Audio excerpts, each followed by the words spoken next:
저녁마다 오시느라고 고생들 많이 하셨습니다. 몸살도 나고 감기도 걸리고 그러나 하나님께서 한 주간 동안 저희와 함께 하심을 감사합니다. 제가 서울중앙교회 목회하는 동안에 우리 교인들에게 계속 표로 제시한 문장이 간단한 것이 있습니다. 그것은 생각하는 신앙, 행동하는 믿음, 그것입니다. 우리가 신앙생활을 하고 교회를 다니면 생각을 좀 하면서 다녀야 됩니다. 내가 왜 하나님을 믿는가? 내가 교회에 나오는 이유가 무엇인가? 우리의 모든 신앙생활 하나하나에 어떤 의미가 있는 것인지 좀 생각을 하고 다녀야 되는데 생각 없이 다니니까 안식일 날 점심 식사하고 식탁에 둘러앉아서 남 흉보고 그러는 거예요. 생각 없이 다니니까 그 교회 와서 또 싸우는 사람도 가끔 있어요. 싸우다가도 교회 나오면은 싸움이 끝나야 되는데 밖에서 안 싸우다가 교회 와서 싸우는 사람이 있어요. 생각을 안 하는 것입니다. 그 다음에 믿음이 있으면 반드시 행동이 따라야 하는 것입니다. 그 행동이 없는 믿음은 죽은 믿음이라고 야고보서에 기록이 되어 있지 않습니까? 지난 한 주간 동안 우리가 이 행동적인 면에서 구체적으로 하나님과 관계에서는 어떤 행동이 필요하고 또 사람과의 관계는 어떤 행동이 필요하고 또 자기를 어떻게 관리해야 되고 그리고 그 모든 것이 종합되어서 전도라고 하는 영혼 구원이라고 하는 것으로 그 결실이 이제 나타나는 것입니다. 오늘은 이제 그동안 계속 강조되었던 이 품성의 변화와 이 복음 전도를 가능하게 하는 것이 무엇이냐. 우리가 결심은 자주 하지만 결심대로 잘 안 되는 것이 우리의 현실입니다. 그럼 과연 우리의 이러한 결심, 우리의 생각을 실제적으로 우리의 생활 속에서 행동에 옮기기 위해서 무엇이 필요하느냐 하는 주제로 오늘 말씀을 드리려고 합니다. 성경책을 좀 한번 펴시기 바랍니다. 요한복음 14장입니다. 요한복음 14장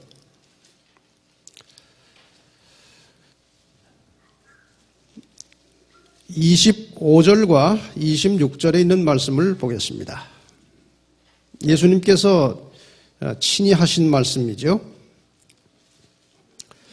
내가 아직 너희와 함께 있어서 이 말을 너희에게 하였거니와 보혜사 곧 아버지께서 내 이름으로 보내실 성령 그가 너희에게 모든 것을 가르치시고 내가 너희에게 말한 모든 것을 생각나게 하시리라. 여기 예수님께서 하늘로 가시기 전에 몇 차례 예수님께서 가신 이후에 이 땅에 임하시게 될 그 성령의 역사에 대해서 말씀을 하셨습니다. 예수님께서 하신 말씀들, 그 신비하고 오묘한 하늘의 이치를 이해할 수 있도록 돕는 분은 성령이십니다. 우리가 성령이 아니면 하나님의 말씀을 깨달을 수도 없고 또 성령의 역사가 아니면 예수 그리스도를 나의 주님이라고 영접할 수도 없습니다. 지금 여러분 한 분 한 분이 그리스도를 나의 개인의 구주로 영접하고 나의 주님으로 인정한다는 것은 그것은 100% 성령의 역사입니다. 인간의 지력 가지고는 그런 일이 일어나지 않습니다.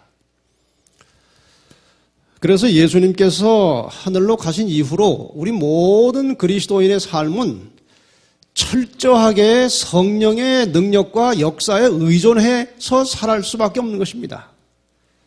그런데 많은 사람들이 이 성령에 대하여 그 성령의 역사와 능력에 대하여 상당히 너무 과소평가하거나 혹은 무심하게 살고 있는 것이 오늘 우리의 현실입니다. 스가랴 4장 6절에 나오는 잘 아시는 말씀을 한 절 보겠습니다.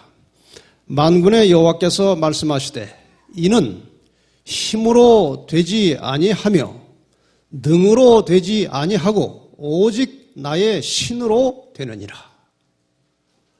우리가 하나님의 뜻을 깨닫고 그 말씀에 순종하며 살아가는 것은 인간의 힘이나 능력으로 되는 것이 아니고 오직 성령의 역사를 통해서만 이루어진다는 것입니다. 이사야 32장 15절에도 이런 말씀이 있습니다. 필경은, 이 필경은이라는 말은 우리가 잘 안 쓰는 말인데 이게 무슨 뜻입니까? 뭐 이것저것 다 해보지만 결국에 가서는 그 말입니다. 마침내는 위에서부터 성신을 우리에게 부어주시리니 광야가 아름다운 밭이 되며 아름다운 밭을 삼림으로 여기게 되리라. 결국 우리는 인간의 힘으로 이것저것 다 해보지만 철저하게 실패할 것이고 마침내 우리의 신앙과 구원의 역사는 성령을 통해서 이루어질 것임을 우리에게 가르쳐주고 있는 것입니다. 그래서 오늘은 여섯째 날 저녁으로는 마지막 시간인데요. 하나님의 능력이라고 하는 제목으로 함께 말씀을 나누겠습니다. 먼저 우리가 죄인으로 태어나서 어떻게 하나님의 자녀가 되는지 그 원리를 잠깐 살펴보겠습니다. 자, 여기 인간의 출생 경위에 대하여 인간이 어떤 상태로 태어나는지에 대하여 시편 51편 5절에 다윗이 이렇게 기록하고 있습니다. 내가 죄악 중에 출생하였으며 모친이 죄 중에 나를 잉태하였나이다. 인간의 근원적인 씨는 죄입니다. 죄 중에 잉태돼 가지고 죄악 중에 출생했다 이것입니다.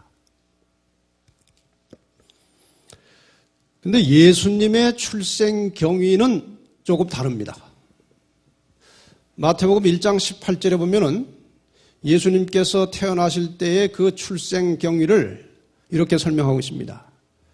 예수 그리스도의 나심은 이러하니라. 그 모친 마리아가 요셉과 정혼하고 동거하기 전에 무엇으로 잉태됐다고 그랬어요? 성령으로 잉태된 것이 나타났다. 사람은 무엇 중에 잉태됐다고 그랬습니까? 죄 중에 잉태되었고 예수 그리스도는 성령으로 잉태되었다고 말하고 있습니다. 예수님께서 인간의 형상을 가지시고 인성을 가지고 태어나신 것은 분명하지만 그 근원은, 그 출생 근본은 우리와 다른 것입니다. 그래서 죄인으로 태어난 인간이 하나님의 자녀가 되기 위해서는 성령으로 다시 태어나야 하는 것입니다. 이 사실을 여러분이 다 알고 계시죠? 다시 태어나라고 하는 말씀은 예수님께서 하셨어요. 밤중에 니고데모라고 하는 꽤 아주 지성적이고 아주 신분이 고귀한 사람이 예수님을 찾아왔습니다.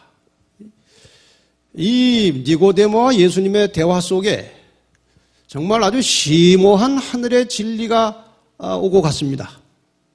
그 요한복음 3장 16절도 사실 이 대화 속에서 나온 것입니다.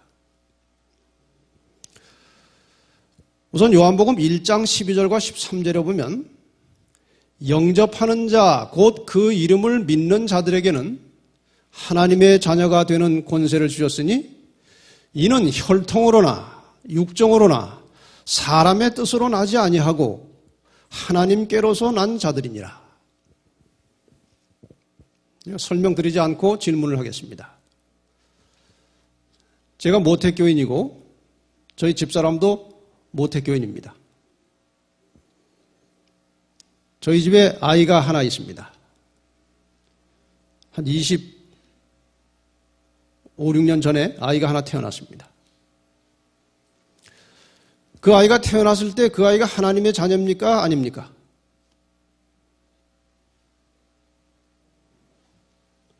지금 저도 모태교인이고 우리 집사람도 모태교인이에요. 근데 아이가 하나 태어났다 이것입니다. 이 아이가 하나님의 자녀입니까? 아닙니까? 아니에요? 섭섭한데요? 그러니까 아니에요. 여기 보면 혈통으로 하나님의 자녀가 되는 게 아니라고 그랬어요. 하나님께로서 낳아야 된다고 그랬습니다. 그래서 다시 낳아야 되는 거예요. 그 다시 낳는 방법에 대해서 예수님께서 요한복음 3장 3절과 5절에 사람이 거듭나지 아니하면 하나님 나라를 볼 수 없느니라. 다시 태어나지 않으면 하나님 나라 볼 수 없다. 어떻게 다시 태어납니까? 제가 지금 나이가 많은데. 사람이 물과 성령으로 나지 아니하면 하나님 나라에 들어갈 수 없느니라. 이것은 성령의 역사를 통해서 예수 그리스도를 나의 개인의 구주로 영접하고 내가 이제 하나님의 자녀가 되고 그의 말씀대로 살기 위해서 옛날에 그 육은 죽고 영으로 새로 태어나겠다고 하는 의지를 가지고 침례를 받는 그 순간을 말하는 것입니다.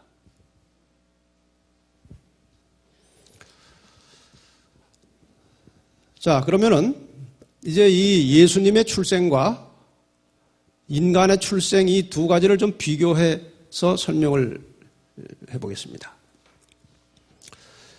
예수님의 출생은 인간의 출생과 다르다고 말씀드렸어요. 그 시작, 출발점이. 예수님은 성령으로 잉태돼서 태어나셨습니다. 그렇죠? 그리고 이 땅에 계시는 동안에 하나님을 아버지라고 불렀고 계속해서 자신을 가리켜서 하나님의 아들이라고 말씀하셨습니다. 그것은 혈통적 아들이 아니고 그 아버지와 아들의 그 뗄 수 없는 긴밀한 관계에 중점을 둔 단어입니다. 그래서 하나님을 아버지라고 부르고 본인은 아들이라고 말씀을 하셨습니다. 인간은 무엇으로 태어났습니까? 죄악 중에 태어났다고 그랬습니다. 그래서 다시 나라고 그랬죠. 그래서 살다가 죄악 중에 태어나서 살다가 성령의 역사에 겸손하게 굴복해서 그리스도를 구주로 영접하고 이제 하나님의 자녀로 물과 성령으로 다시 태어나게 되었습니다. 그러니까 예수님께서 성령으로 태어나신 것처럼 모든 죄인은 다시 한번 성령으로 태어나야 하는 것입니다. 죄 중에 태어났다가 성령으로 태어나는 것입니다. 이렇게 성령으로 태어난 그리스도인을 하나님의 자녀라고 합니다. 그렇지 않습니까? 물과 성령으로 다시 태어난 그리스도인을 하나님의 자녀라고 합니다. 그리고 우리도 하나님을 무엇이라고 부릅니까? 아버지라고 부릅니다. 이건 굉장한 특권입니다. 그렇죠? 하나님을 우리가 아버지라고 부를 수 있게 되었다 이것입니다. 자, 예수님도 하나님을 아버지라고 부르고 우리도 하나님을 아버지라고 불러요. 그럼 한 분을 두고 같이 아버지라고 부르니 무슨 관계입니까? 예? 똑같이 아버지라고 부르는 대상이 있다면 그건 형제입니다. 그렇지 않습니까?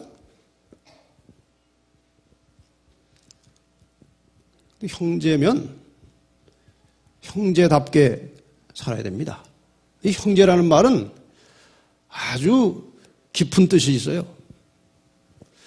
같은 형제인데도 서로 너무 다르면 뭐라고 말합니까? 형제인데 왜 저러냐 그러죠? 형제인데 하나는 공부를 잘하고 하나는 못하면 형제인데 왜 저러냐 이거예요. 근데 형제가 아니지만 늘 같이 다니고 또 둘 다 아주 공부를 잘하고 아주 성실하게 늘 그렇게 같이 다니는 아이들이 있으면 뭐라고 부릅니까? 꼭 형제 같다 그럽니다. 그리고 우리가 예수님과 형제가 됐다면은 다른 사람이 우리를 보고 뭐라고 해야 되겠습니까? 꼭 예수님 같다 그래야 돼요. 근데 이 형제됨에 대해서 히브리서에 상당히 오묘하게 설명을 하고 있어요. 히브리 2장 11절 보면 거룩하게 하시는 자와 거룩하게 함을 입은 자들이 다 하나에서 난지라. 그러므로 형제라 부르시기를 부끄러워 아니하시고. 거룩하게 하시는 자가 누구십니까? 같은 히브리서 13장 12절에 보면 그러므로 예수도 자기 피로써 백성을 거룩하게 하려고 성문 밖에서 고난을 받으셨느니라. 거룩하게 하시는 분은 예수 그리스도이십니다. 그 다음에 거룩하게 함을 입은 자는 누구냐 이것입니다. 누굽니까? 히브리 10장 10절에 보면 이 뜻을 조차 예수 그리스도의 몸을 단번에 들이심으로 말미암아 우리가 거룩함을 얻었노라. 그래서 거룩하게 하시는 자 예수와 거룩하게 함을 입은 자 우리가 다 어디에서 나왔다고요? 하나에서 나왔다 그랬어요. 이 하나가 무엇이냐 이거예요. 예수님과 우리가 하나에서 나왔다고 그랬어요. 그 하나가 무엇이냐?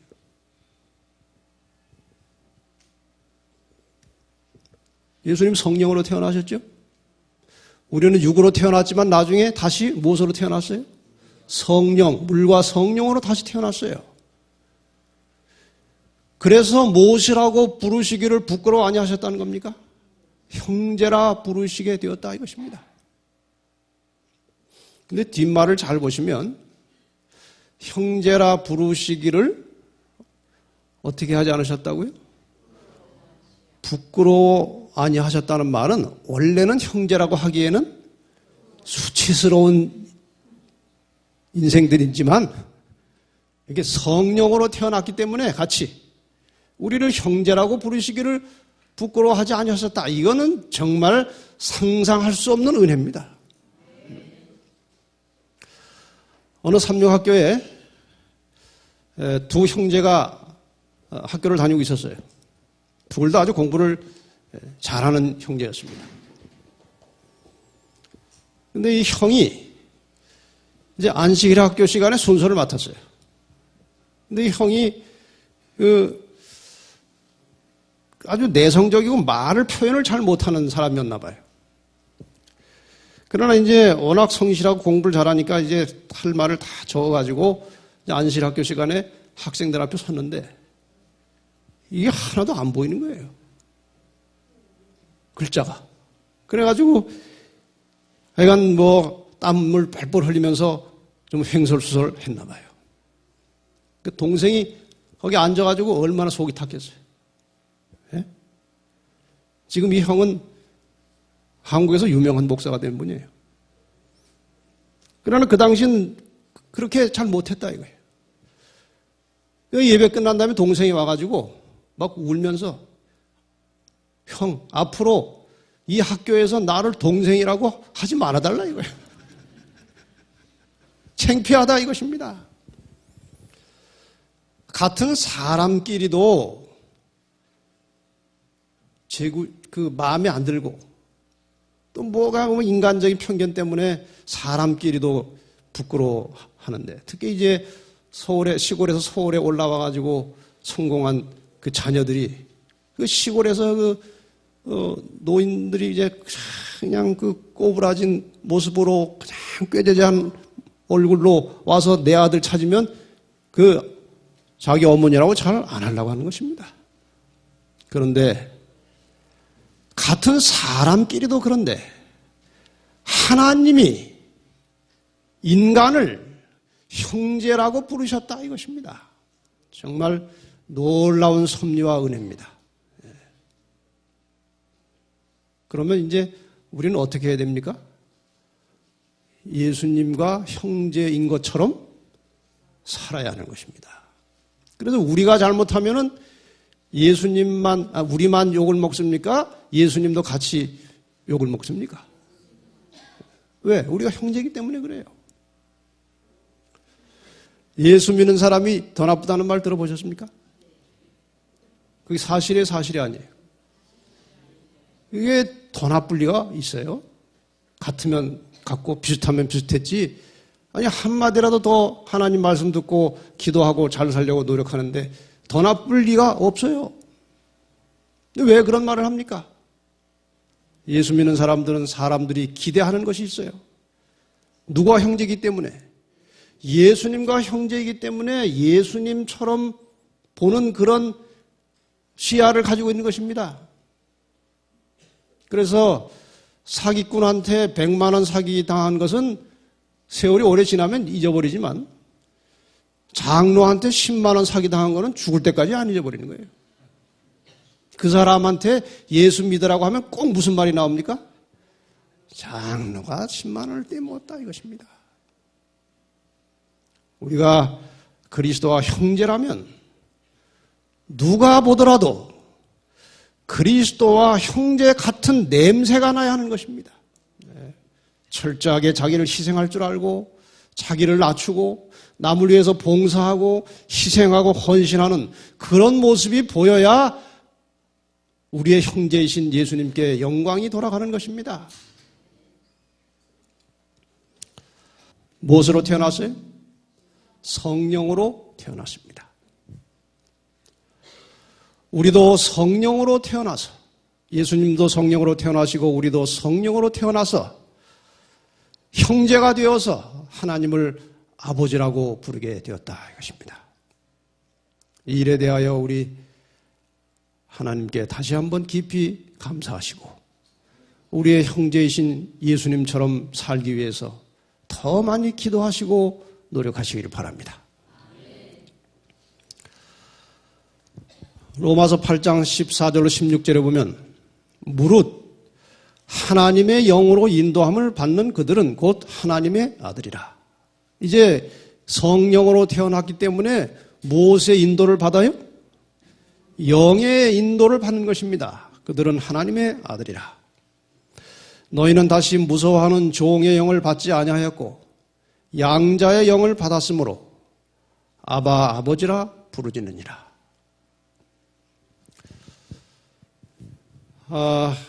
이 말씀은 상당히 중요한 의미를 가지고 있어요. 우리가 이 세상에 원래 태어났을 때, 이 죄악 세상에 죄 중에 태어났을 때 우리의 아비는 누굽니까? 사탄이 우리를 지배하는 것입니다. 근데 이 아비가 영 마음에 안 들어요. 나쁜 일만 시키고 그냥 아주 고약스러운 아비예요. 그 아비를 바꾸고 싶다 이거예요. 아비를 바꾸고 싶어요. 근데 아비를 바꾸는 방법이 있습니까? 예? 아비를 바꾸는 방법은 법적으로 다른 집에 양자로 들어가면 되는 것입니다. 그래서 우리가 사탄의 자식이었다가 물과 성령으로 다시 태어나서 하나님의 집에 양자로 들어가서 이제는 하나님을 우리의 아버지라고 부르게 되었다 이것입니다. 근데 여러분 한번 양자로 아버지 집에 들어가면 그거 지우기가 쉽지 않아요. 네? 제가 그 2대 독자예요. 2대 독자인데 그 당시 제가 군대 갈 무렵에 2대 독자는 6개월만 군 복무를 하면 되도록 되어 있었습니다. 근데 대학 3학년 때 이런 교련 문제 때문에 국가와 좀 충돌이 있어가지고 갑자기 이제 군대 가게 됐어요. 그래서 제 본적지 그 당시 영등포구 구청에 가서 이제 양자 2대 독자 그 증명을 해가지고 이제 군대를 이제 혜택을 받으려고 갔어요. 근데 그 담당자가 보더니 당신은 일대 독자라는 거예요.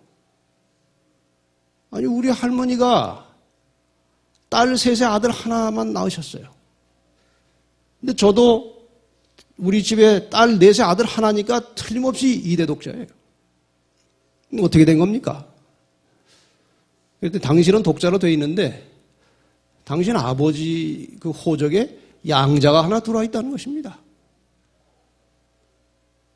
나중에 알고 보니까 저희 할머님이 40이 될 때까지 아들이 없으니까 양자를 하나 데려다 놓은 것입니다.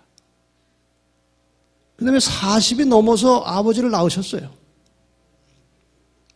실제로는 아들을 하나만 낳으셨지만 호적상에 몇 명이에요? 2명이에요. 그래서 저는 제 인생을 설계할 때 군대를 6개월로 잡아놨는데 이건 뭐 막막한 겁니다. 그래서 어떻게 방법이 없느냐? 재판을 하라는 것입니다. 그런데 그 재판도 당신이 20살 되기 전에 재판을 해야 효력이 있지 20살이 넘어서 재판하면 군대를 피하기 위한 고의적인 재판으로 인정이 돼서 성립이 안 된다는 거예요. 거기서 논쟁해봐야 아무 소용도 없어서 그냥 깨끗하게 3년 갔다 왔습니다. 제가 그때 느낀 것이 이거예요. 양자를 지우기가 이렇게 어려운가? 그렇다면 하나님 집에 양자로 들어온 사람들도 그거 지우기가 정말 어려운 것입니다. 너무 자주 실망하지 마세요. 그냥 이렇게 기도주일, 이런 사경에 기도주일 이렇게 해서 은혜 받고 그냥 마음이 감동이 되면은 그 집에 들어가 있는 것 같다가 또 나가서 좀 죄 짓고 뭐 잘못하면 또 호적이 절로 넘어간 것 같다. 또 그냥 막 회개하고 한 번 더 돌아오면 호적이 또 그렇게 하면 호적 정리가 얼마나 복잡하겠습니까? 여러분, 우리가 물과 성령으로 거듭난 이후에 하나님의 자녀가 되었으면 정말 굳센 믿음을 가지고 사시기를 바랍니다. 그분이 뭐 한두 번 실수했다고 내쫓았다가 회개하면 또 들어오고 그렇게 하시지 않고 여전히 우리를 관심을 가지고 자녀처럼 돌보고 관심을 가지고 계시는 것입니다. 이 시간에 다시 한번 하나님이 우리의 아버지가 되시고 예수님이 우리의 형제 되심으로 인해서 감사하시기를 바랍니다. 자, 그래서 이제 그 설명과 함께 로마서 8장 17절에는 이런 말까지 나와 있습니다. 자녀이면 또한 후사, 곧 하나님의 후사요. 이 후사라는 말은 상속자라는 말입니다. 그리스도와 함께한 상속자니 그 말입니다. 예수님께서 이 땅에 인간으로 오셔서 우리와 형제가 되시고 하늘을 상속받으셨습니다. 그렇다면 우리도 예수님과 형제이니 무엇을 상속받을 권리가 있습니까? 하늘을 상속받을 권리가 있는 것입니다. 형제는 운명이 똑같은 것이에요. 예수님이 하늘을 상속받은 후사라면 우리도 하늘을 상속받을 수 있는 후사가 된 것입니다. 그 다음 말씀 이것입니다. 우리가 그와 함께 예수님과 함께 영광을 받기 위하여 그 하늘을 상속받는 것이 지금 여기 영광으로 표현되어 있는 것입니다. 그와 함께 영광을 받기 위하여 고난도 함께 받아야 될 것이니라. 예수님께서 그냥 아무 고생도 안 하시고 바로 영광을 받으셨습니까? 이 땅에서 정말 쓰라린 고초와 고난을 통과하신 후에 하늘을 상속받으신 것입니다. 우리가 그리스도와 형제라면 그분과 운명을 같이 해야 하는 것입니다. 그와 함께 영광을 받기 위하여 고난도 함께 받아야 될 것이니라. 예수 그리스도를 믿는 신앙 때문에 닥쳐오는 모든 고난을 예수님처럼 극복하시기를 바랍니다. 이것이 신앙인의 정신이에요. 이 세상에서는 뭐 고생도 안 하고 그냥 뭐 걷기도 안 하고 그냥 쉽게 살다가 영광만 따먹으려고 하면 그거는 그 양심이 제대로 된 양심이 아닙니다. 우리의 형제이신 예수께서 고난을 받으시고 하늘을 상속받았듯이 앞으로 하늘을 상속받게 될 우리도 이 땅에서 신앙 때문에 닥쳐오는 모든 고난을 참고 견디시기를 바랍니다. 자, 이제 하나님의 자녀가 되었고 예수님의 형제가 되었습니다. 그럼 이제 어떻게 살아가야 되는가? 그 삶의 원리를 좀 살펴보겠습니다. 우리가 예수님과 형제이기 때문에 예수님처럼 살아야 합니다. 예수님께서 어떻게 사셨는지 잠깐 보십시다. 마태복음 3장 16절 예수께서 침례를 받으시고 곧 물에서 올라오실새 하늘이 열리고 하나님의 무엇이? 성령이 비둘기같이 내려 자기 위에 임하심을 보시더니 성령이 그분에게 임하셨습니다. 마태복음 4장 1절 그때 예수께서 성령에게 이끌려 마귀에게 시험을 받으러 광야로 가셨다. 성령에게 이끌려 가셨다. 누가복음 4장 1절에 예수께서 성령의 충만함을 입어 요단강에서 돌아오사 광야에서 40일 동안 성령에게 이끌리시며 그 모든 삶의 순간순간에 누가 함께 하시는 것입니까? 성령이 함께 하시는 것입니다. 누가복음 4장 14절에 보면은 예수께서 성령의 권능으로 갈릴리에 돌아가시니 그 소문이 사방에 퍼졌다. 누가복음 10장 21절에 이때 예수께서 성령으로 기뻐하사 가라사대. 이 성경절을 보면 예수님의 모든 삶의 순간순간에는 항상 누가 함께 계셨습니까? 성령이 함께 계셨습니다. 그렇다면 예수님의 형제로서 이 세상을 살아가고 있는 우리 그리스도인들의 생활 모든 과정 순간순간마다 무엇이 임해야 하는 것입니까? 성령이 임해야 하는 것입니다.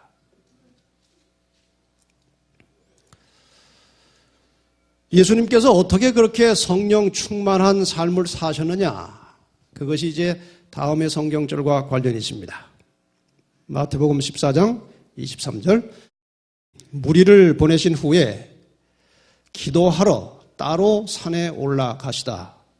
저물매 거기 혼자 계시더니 예수님께서 낮에 그 군중들을 많이 가르치시고 병자를 고치시고 이제 저녁에 보낸 다음에 산에 올라가셨어요. 거기서 기도하시기 위해서 시간을 보내셨습니다. 누가복음 5장 16절에 예수는 물러가서 한적한 곳에서 기도하시니라. 바쁜 일 일단 접어두고 물러가셔서 기도하셨다. 누가복음 6장 12절에 이때 예수께서 기도하시러 산으로 가서 밤이 맞도록 하나님께 기도하시고 밤새도록 이슬을 맞으면서 철야 기도하시는 예수님의 모습을 상상해 보시기 바랍니다. 밤새도록 기도하셨습니다.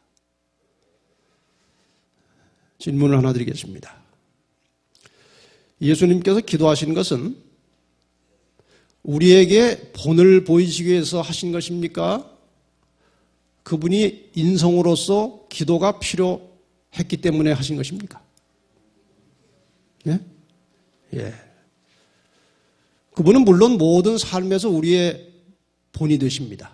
그러나 예수님께서 이 기도하신 것은 단지 본을 보이기 위한 것이 아니고 그분이 인성을 가지고 이 세상에 사시는 동안에 기도가 필요했기 때문에 하신 것입니다. 예수님도 기도가 그렇게 필요해서 이렇게 늘 기도하시고 때로는 철야 기도를 하셨다면 우리는 더 해야 하는 것입니다. 그렇지 않습니까? 누가복음 22장 39절로 41절에도 예수께서 나가사 습관을 쫓아 감람산에 가심에 제자들도 쫓았더니 그 무슨 습관인가 하면은 감람산에 가서 기도하시는 습관이 있었다 이것입니다. 날마다 기도하셨다는 것입니다.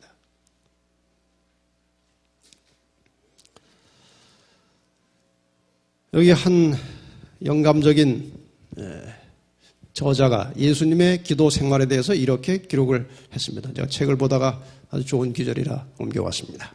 모트라고 하는 사람이 쓴 글입니다.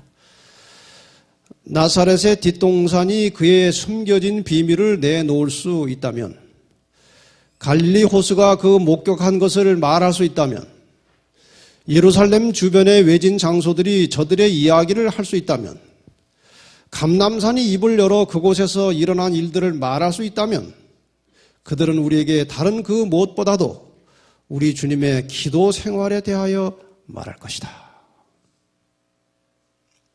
예수님은 그의 모든 삶에 기도와 성령의 능력을 통해서 승리하신 것입니다.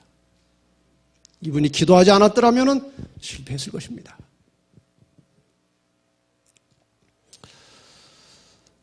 제가 시대소망을 읽다가 이 장면을 보면서 참 양심의 가책과 감동을 받았어요.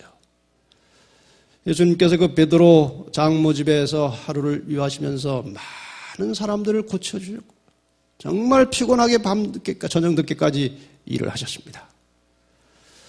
그 다음에 예수님께서 어떻게 하셨는지 시대소망 259페이지부터 이렇게 기록이 되어 있습니다. 예수께서는 마지막 환자를 치료하시기까지는 그의 일을 쉬지 않으셨다. 군중이 물러간 것은 밤이 꽤 깊은 때였다. 정적이 시몬의 집에 내려앉았다. 긴 흥분의 날이 지나가고 예수께서는 잠자리에 드셨다. 그러나 동네가 아직도 잠들어 있을 때 구주께서는 새벽 오히려 미명에 일어나 나아가 한적한 곳으로 가사 거기서 기도하셨다. 예수의 지상생애 나날은 이렇게 보내졌다. 늘 새벽에 일어나서 기도하셨습니다.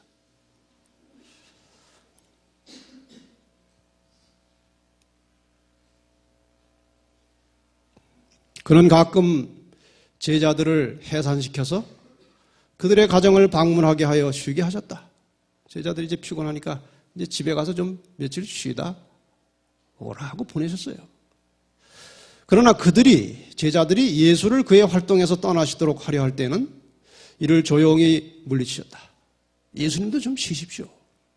조용히 물리치시고 그는 무지한 자들을 가르치시며 앓는 자들을 고치시며 눈먼 자들을 보게 하시며 무리들을 먹이시면서 종일 수고하시다가 땅거미가 질 때나 혹은 이른 아침에 아버지와 교통하기 위하여 산의 성소를 향하여 길을 떠나셨다. 그렇게 피곤하게 사시면서도 이른 아침에 저녁에 산에 기도하시는 장소에 가서 기도하셨다 이것입니다. 그는 온 밤을 기도와 명상으로 보내시다가 사람들 가운데서 일을 하시기 위하여 먼동이 틀 때 돌아오시는 일이 종종 있었다. 밤새도록 기도하시다가 동틀 무렵에 사람들을 돕기 위해서도 내려오시는 것입니다. 여러분, 예수님께서 이렇게 기도하시러 산에 늘 가시는 장면을 좀 우리 상상해 보시기 바랍니다. 그게 예수님의 생애였습니다. 우리가 예수와 형제요 그리스도인이라면 예수님이 산 것처럼 살아야 되는 것입니다. 여기 목사에게 보내는 것면 499페이지에 이런 말씀이 있어요. 우리의 경험 어느 지점에서도 우리가 인생을 사는 동안에 그 어느 지점에서도 우리의 첫 출발을 가능하게 했던 그 도우심이 없이 지낼 수 없다. 이게 무슨 말인가 생각해 보십시다. 우리의 첫 출발을 가능하게 했던 것이 언제입니까? 하나님의 자녀로서 예수의 형제로서 첫 출발이 언제 시작됐어요? 물과 성령으로 태어나는 순간에 그렇게 됐습니다. 이 말은 우리의 첫 출발을 가능하게 했던 그 도우심은 성령의 도우심을 말하는 것입니다. 이 성령의 도우심이 없이는 우리는 삶의 한순간도 지낼 수 없다는 겁니다. 이른비 아래서 받은 축복들은 종말까지 우리에게 필요하다. 우리의 생애가 성령으로 시작되었으면 성령으로 유지되다가 늦은 비성령으로 끝나는 것입니다. 이것이 예수님께서 보여주시고 가르쳐주신 그리스도인의 삶의 원리입니다. 그래서 로마서 8장 12절로 14절에 사도 바울은 이렇게 기록하고 있습니다. 같이 한번 읽겠습니다. 시작.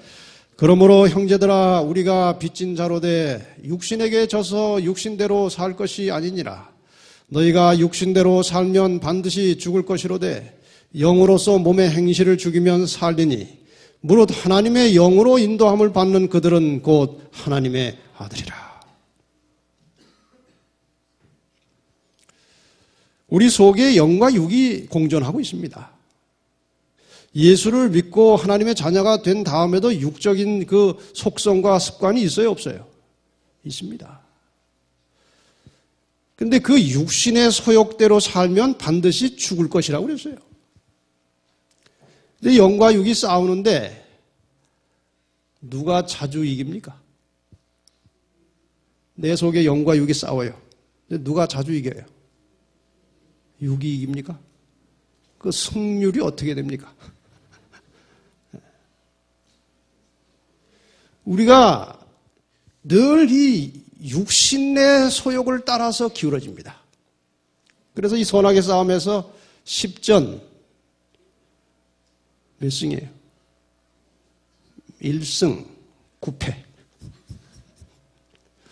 그러다 이제 이렇게 또 사경회도 하고 또 하나님 말씀을 깊이 배우고 뭔가 감동이 오면은 조금 나아져가지고 10전 2승 3승 그리고 7패. 이렇게 되다가 조금 지나면 다시 어떻게 돼요? 10전 10패도 되고 10전 1승 9패. 이게 반복되면서 하는 말이 뭡니까? 마음은 원이로 돼 육신이 약하도다. 그렇게 계속 하고 있으면 예수님이 재림하실 때도 마음은 가고 싶은데 육신이 약하구나. 그러고 끝나는 겁니다. 무릇 하나님의 영으로 인도함을 받는 그들은 곧 하나님의 아들이라. 우리의 모든 삶을 통해서 하나님의 영의 인도함을 받을 때에 우리의 삶의 품성 변화와 영혼 구원의 결실이 나타나는 것입니다. 이거 없이는 아무것도 할 수 없어요. 제가 얼마 전에 남아프리카 공화국에서 회의가 있어서 회의를 참석을 하다가 그 남아프리카 공화국 바로 이제 붙은 조금 위쪽에 짐바브웨라는 나라가 있어요. 그 짐바브웨 나라에 제가 좀 들를 일이 있어서 들렀습니다. 제가 어떤 목사님을 만나러 거길 갔어요. 30세 된 시반다라고 하는 목사님이 목회를 하는 곳입니다. 그 한 분이 자기 목회 영역이 지름이 400km예요. 거의 우리나라 크기입니다. 이분이 신학을 나온 분이 아니에요. 그냥 평신도로 있다가 합회 사무실에서 그냥 뭐 이런저런 일을 하다가 합회에서 워낙 사람이 신앙적이고 영혼구원의 능력이 있어 보이니까 이 목사 자격을 주어가지고 목회로 내보내는 것입니다. 목회한 지 3년, 4년밖에 안 됐어요. 근데 이분이 3년 사이에 침례자를 2만 명을 냈습니다. 그래서 제가 어떻게 그것이 가능하냐 이거예요. 어떻게? 그래서 제가 그 현장을 좀 보고 배우러 갔습니다. 뭐 얘기가 길어서 제가 이제 다 줄여서 그 능력이 어디서 나오느냐 이것입니다. 많은 사람들이 아프리카니까 뭐 그렇죠. 아니에요. 그분이 거기 갔을 때 그 지역에 우리 교회가 시작된 지가 17년이 되는데 교인 수는 한 200~300명밖에 없었습니다. 교회는 9개고 17년 동안에. 근데 이분이 거기 가가지고 3년 사이에 2만 명을 침례를 주고 교회가 170여 개가 되는 것입니다. 당신이 그 개인의 영적 생활을 어떻게 하십니까? 좀 신뢰가 되는 질문이지만 좀 해답을 알고 싶습니다. 그랬더니 저녁 9시에 자고 새벽 2시에 일어나는 것입니다. 2시부터 6시까지 성경과 예언의 신과 기도로 시간을 보냅니다. 몇 시간이요? 4시간. 그리고 6시에 바깥으로 나가서 숲속에 들어가서 집중 기도를 1시간을 또 하는 것입니다. 그리고 돌아다니다가 오후 3시가 되면 그것이 어디든지 또 숲속으로 들어가서 또 1시간을 기도하는 것입니다. 하루에 6시간을 하나님과 교통을 하고 동행을 하는 것입니다. 그분이 겉으로 볼 때는 뭐 대단히 파워가 있는 사람도 아니고 뭐 굉장한 달란트가 있어 보이질 않아요. 근데 그분이 계속 평신도들을 훈련을 시키는 거예요. 지도자들을. 훈련된 사람이 전도회를 하게 하는 것입니다. 그래가지고 1년에 3,000명, 5,000명, 8,000명씩 침례를 내는 거예요. 그 능력의 근원은 기도에 있었던 것입니다. 기도. 우리가 지금처럼 그렇게 아침에 일어나서 한 5분 기도하고 저녁에 또 와가지고 텔레비전 뉴스 보고 막 한 2시간 지나다가 또 한 3분 기도하고 그렇게 자가지고는 언젠가는 그 예수님 형제가 탈락됩니다. 예수님처럼 좀 기도하도록 확고하게 이 저녁에 결심하시기 바랍니다. 성령의 계속적인 임재와 도움이 없이는 말씀의 전파가 전혀 소용이 없을 것이다. 우리가 아무리 전도 열심히 해도 성령의 역사와 임재와 도우심 없이는 그 효과를 낼 수 없다는 것입니다. 시대소망 671페이지입니다. 이분만이 거룩한 진리를 효과적으로 가르치는 교사이시다. 진리가 성령으로 더불어 진리가 성령으로 더불어 마음에 동반될 때에만 양심을 일깨우거나 생애를 변화시킬 것이다. 여기 두 가지가 다 나옵니다. 복음전도, 품성변화, 전적으로 누구의 역사라고요? 성령의 역사입니다. 우리가 복음을 전하지만 능력이 나타나지 않는 이유는 복음 사업을 그렇게도 무력하게 하는 것은 곧 성령의 결여 때문이다. 학문, 재간, 능변 등의 모든 선천적이거나 후처적인 천품들을 소유하고 있다 할지라도 하나님의 성령의 임재하심 없이는 아무도 마음의 감동을 받지 못할 것이요 그리스도께로 인도될 죄인이 하나도 없을 것이다. 누가 돕지 않으시면, 성령이 돕지 않으시면 우리는 아무것도 할 수 없다는 것입니다. 그 반면에 만일 그들이 그리스도와 연합하고 성령의 선물을 소유하고 있다면 가장 보잘것없고 무식한 그의 제자라도 사람의 마음에 호소하는 능력을 가지게 될 것이다. 증언보감 3권 196페이지에 나오는 말씀이에요. 이렇게 성령이 우리의 영적 삶에 절대적으로 절실하게 필요함에도 불구하고 우리가 이 성령에 대해서 무심하게 살고 있습니다. 그러한 성령의 능력이 제한되는 이유가 무엇이냐? 자질구레한 일들이 생각을 차지하므로 교회의 성장과 번역에 필요한 하나님의 능력, 곧 모든 다른 축복들을 잇따라 임하게 할 하나님의 능력이 한없이 풍성하게 주어짐에도 불구하고 그것은 결핍되어 있다. 성령의 능력은 여기까지 다 와 있는 것입니다.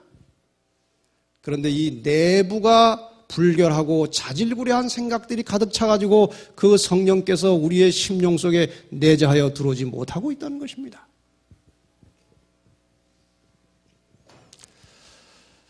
자, 이제 어떻게 예수님처럼 성령 충만한 삶을 살 수 있느냐, 그 방법을 좀 마지막으로 정리해서 말씀을 드리고 마치겠습니다.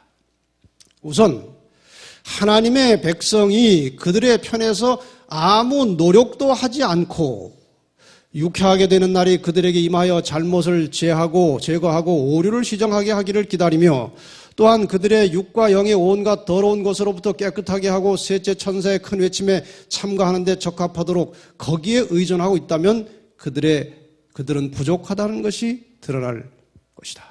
그냥 아무것도 하지 않고 언젠가는 능력이 임하셔서 나를 변화시켜 주시고 나에게 전도할 수 있도록 해 주시겠지. 그런 기대와 희망은 이루어지지 않는다는 것입니다. 자, 이제 이 산상본에 나오는 말씀을 한번 보십시다.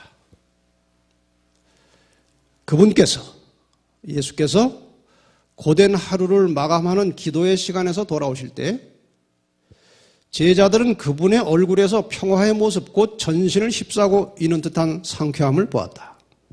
그분은 아침마다 하나님과 더불어 시간을 보낸 후에야 사람들에게 하늘의 빛을 전하기 위해 나가셨다.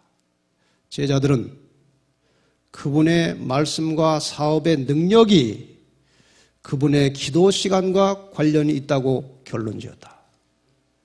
제자들이 예수님의 삶을 보니까 자기들하고는 너무 다른 것입니다.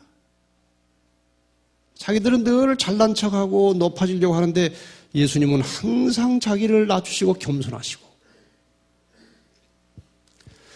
자기들은 늘 인간적인 생각 때문에 이런 고민 저런 고민하시는데 예수님은 늘 평화로워 보이시고 그 다음에 말씀 한마디로 병자를 낫게 하시고 예수님이 어떻게 저렇게 사실 수 있느냐 마침내 제자들이 답을 얻었는데 그것은 타고난 신성에 의해서 그렇게 하시는 것이 아니고 그분의 기도 시간과 그분의 삶이 관련되어 있다고 결론을 내렸다 이것입니다. 그래서 누가복음 11장 1절에 보면은 제자들이 예수님께 우리도 기도하는 법을 좀 배우고 싶습니다. 예수께서 한 곳에서 기도하시고 마치심에 제자 중 하나가 여짜오되 주여 요한이 자기 제자들에게 기도를 가르친 것 같이 우리에게도 가르쳐 주옵소서. 그래서 예수님께서는 기도의 엑기스, 기도의 핵심이라고 할 수 있는 주기도문을 이 배경에서 가르쳐 주신 것입니다. 예수님께서 주기도문을 가르쳐 주셔서 이것이 기도의 핵심이다 이거예요. 이 주기도문을 가르쳐 주신 다음에 예수님께서 한 이야기를 바로 하셨어요. 이 이야기에 이제 예수님의 비밀이 들어있는 것입니다. 지금 제자들이 예수님께 질문했을 때 예수님께서 직접 그 답을 말씀하지 않으시고 일단 주기도문을 가르쳐 준 다음에 예수님의 능력이 어떻게 역사에서 나타나는지를 지금 여러 단계를 거쳐서 지금 제자들에게 확신을 시키기 위해서 지금 이 이야기를 하신 것입니다. 이 이야기를 여러분이 잘 아십니다. 밤늦게 한 친구가 집에 왔어요. 근데 집주인이 뭐 저녁을 좀 먹어야 되지 않겠느냐 했더니 뭘 좀 먹고 싶은 모양이에요. 근데 그 집에 저녁에 떡이 다 떨어지고 없었어요. 그래서 옆에 이제 이웃집에 떡을 빌리러 갔어요. 노크를 했어요. 밤늦은 시간인데. 근데 안에서 이제 대답이 나옵니다. 아, 친구가 갑자기 늦게 와서 그러는데 떡 3덩이만 빌려주세요. 그랬더니 답이 나오는데 밤이 늦었고 아이들하고 내가 자려고 침상에 들어갔는데 다음에 오라는 것입니다. 근데 보니까 떡이 없는 것 같지는 않고 있긴 있는데 다음에 오라는 거예요. 근데 지금 어디 빌리러 갈 때도 마땅치 않고 지금 이 친구는 집에서 떡을 기다리고 있어요. 그래서 체면 불구하고 그 귀찮아하는 이웃의 대문을 계속 두드린 겁니다. 그러니까 집주인이 뭐라고 생각이 됐어요? 이 떡을 안 빌려줬다가는 잠을 못 자겠다 이거예요. 그래서 떡을 이제 빌려주러 나왔습니다. 그 다음에 예수님이 하신 말씀이 그 벗됨을 인하여는 떡을 안 빌려줬지만 무엇을 인하여 빌려줬다고요? 강청함을 인하여 떡을 줬다 이것입니다. 예수님은 지금 이 이야기 속에서 제자들에게 아주 깊은 교훈을 결론적으로 가르치려고 이 이야기를 하신 것이에요. 그 다음에 하신 말씀이 구하라 주실 것이요. 찾으라 찾을 것이요. 문을 두드리라 열릴 것이다. 근데 문을 두드리는데 어떤 심정으로 두드리라는 것입니까? 떡을 귀찮아서 안 빌려주려고 하는 주인집 대문을 두드리는 그런 심정으로 두드리라 이것입니다. 구하라는 것입니다. 그런 심정으로. 뭘 그렇게 구하라는 것입니까? 결론이 이것입니다. 누가복음 11장 13절 같이 읽겠습니다. 시작. 너희가 악할지라도 자식에게 좋은 것을 줄 줄 알거든 하물며 너희 천부께서 구하는 자에게 성령을 주시지 않겠느냐. 다시 말해서 제자들이 예수님에 대하여 궁금해하고 있었던 것. 어떻게 저렇게 사실 수 있느냐. 그들이 기도의 결과다. 그럼 기도할 때 무엇을 어떻게 했길래 예수님이 저런 능력을 받으셨나? 그 답으로 예수님이 그 이야기를 주신 다음에 무엇을 구하라는 것입니까? 성령을 구하라는 것입니다. 구하라고는 성령은 잘 안 구하고 육적인 것들 자꾸 구하는 거예요. 우리 아들이 이번에 취직을 하려고 하는데 잘 되게 해주십시오. 우리 아이가 이번에 입시를 보는데 공부는 열심히 많이 못했지만 그래도 시험 점수는 잘 나오게 해주십시오. 거의 육적인 것을 구하고 있어요.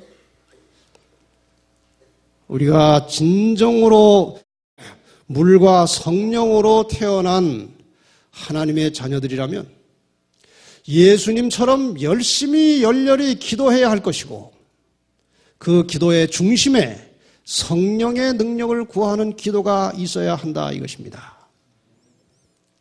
우리의 생활이 이것으로 전환이 되지 않으면 지금까지 살아온 똑같은 모습 이상을 벗어나지 못할 것입니다. 그 전에 우리나라가 IMF 시대에 한창 어려울 때 거품 제거라는 말이 나왔어요. 그 경제의 거품을 일으키는 요소들을 다 제거해보자 이거예요. 그래서 거품을 제거를 하는데도 자꾸 거품이 나와요.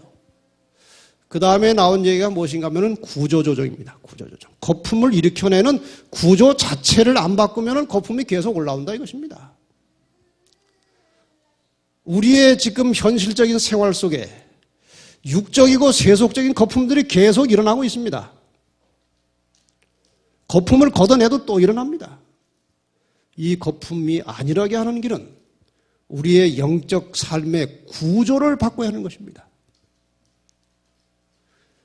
늦게 자고 늦게 일어나서 하루를 분주하게 시작하는 사람들이 있으면 그 구조를 바꿔야 변화가 오는 것입니다. 일찍 자고 일찍 일어나서 아침에 한두 시간 하나님과 교통하고 교제하고 영적인 삶의 구조로 우리 생활을 구조를 조정하지 않으면 똑같이 사는 것입니다. 아무 변화가 일어나지 않는 것입니다. 제가 서두에도 말씀드렸고 중간에 종종 말씀드렸습니다. 이게 또 한 분의 연례적인 사경의 행사로 끝나지 말고 여러분과 저의 삶에 뭔가 변화가 시작되는 계기가 되기를 바랍니다. 우리의 삶의 구조가 바뀌게 되기를 바랍니다. 영적인 삶을 살 수 있는 구조로 우리의 삶을 좀 바꿔야 변화가 시작되는 것입니다. 성령은 증언복음 3권에 보면 197페이지에 열심 있고 끈기 있는 기도의 응답으로 하나님의 성령께서 임하신다고 그랬습니다. 이것이 중요한 것입니다. 끊임없이 열심을 가지고 기도를 하시는데 성령을 구하는 기도 하시기 바랍니다. 이제 끝으로 능력 있는 기도의 비결 3가지를 말씀드리고 마치겠습니다. 첫째로 능력 있는 기도를 드리려면 마음이 정결해야 된다고 했습니다. 우리의 기도의 응답이 더디고 잘 안 되는 이유는 깨끗이 못한 마음으로 기도하기 때문에 그런 것입니다. 야고보 4장 8절에 보면 하나님을 가까이 하라 그리하면 너희를 가까이 하시리라. 죄인들아 손을 깨끗이 하라. 두 마음을 품은 자들아 마음을 성결케 하라 그랬어요. 두 마음은 세속적인 마음과 영적인 마음 두 가지를 품고 사는 사람. 영적인 마음을 품고 마음을 성결하게 하라고 말씀하십니다. 마태복음 5장 23절 24절 우리가 잘 아는 말씀이 있습니다. 그러므로 예물을 제단에 드리다가 거기서 내 형제에게 원망 들을 만한 일이 있는 줄 생각나거든 예물을 제단 앞에 두고 먼저 가서 형제와 화목하고 그 후에 와서 예물을 드리라. 우리의 형제들과 불화한 관계를 맺은 상태에서 드리는 기도는 힘이 없는 것입니다. 우리는 모든 형제 자매들과 이웃들과 화목한 관계를 가지고 살 때에 우리의 기도에 힘이 있게 되는 것입니다. 우리의 마음이 순수하게 바뀌고 정결하게 될 때 하나님께서 우리의 기도를 통해서 기적을 일으켜 주실 것입니다. 중국의 그 한 지역에 가면은 다고산이라는 지역에 가면은 한 40대 되는 목사님이 계신데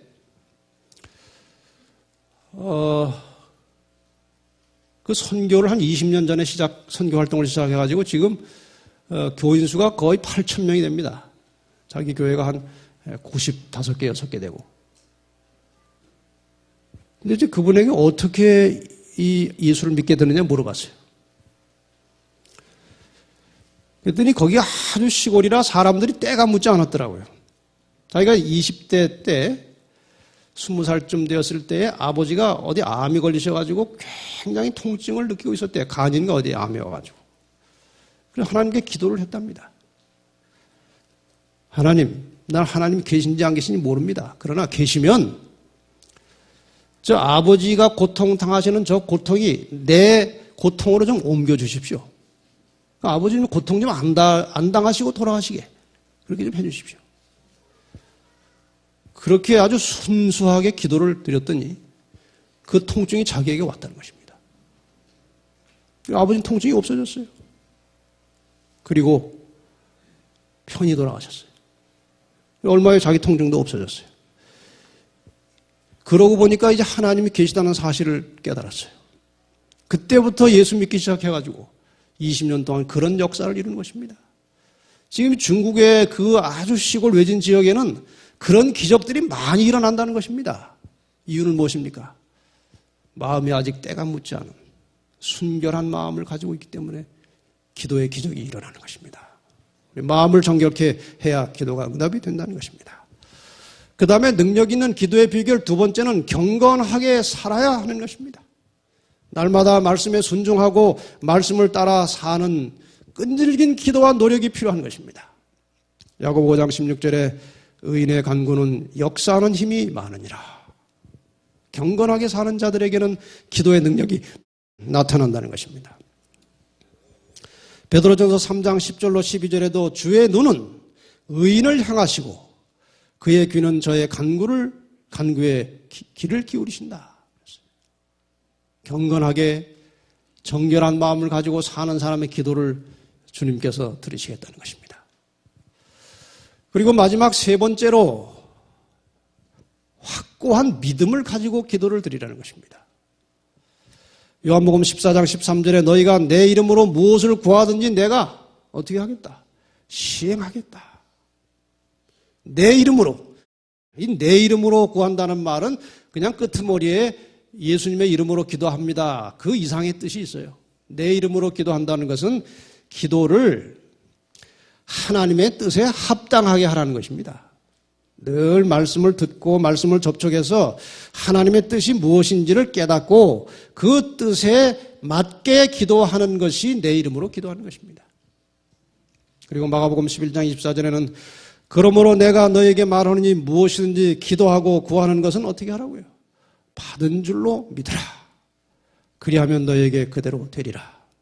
확고한 믿음을 가지고 정결한 심령으로 열렬하게 간구할 때 하나님께서 우리의 기도를 들으시고 우리가 성령을 구할 때 성령의 능력을 우리에게 주셔서 우리의 품성 변화와 복음 전도가 효율적으로 이루어지도록 우리를 도와주실 것입니다. 첫 번째 봤던 성경절을 보고 마치겠습니다. 이사야 55장 2절입니다. 같이 읽겠습니다. 시작. 너희가 어찌하여 양식 아닌 것을 위하여 은을 달아주며 배부르게 못할 것을 위하여 수고하느냐. 나를 청종하라. 그리하면 너희가 좋은 것을 먹을 것이며 너희 마음이 기름진 것으로 즐거움을 얻으리라. 제가 첫날 이 성경절을 말씀을 드렸습니다. 헛수고를 그만하고 살라는 것입니다. 교회를 나오긴 나오지만 그렇게 해서는 안 된다 이것입니다. 그건 헛수고라 이거예요. 그렇게 하지 말고 나를 청정하라. 내 말대로 살아보라 이것입니다. 오늘 제가 드린 말씀이 그것입니다. 기도하고 성령을 구하고 하나님을 의지하고 살라는 것입니다. 그렇게 하면 너희가 좋은 것을 먹을 것이고 너희 마음이 즐거움을 얻게 될 것이다. 아무쪼록 이 놀라운 역사가 여러분과 저의 생활 속에 넉넉히 성취되기를 간절히 바라면서 말씀을 마치겠습니다.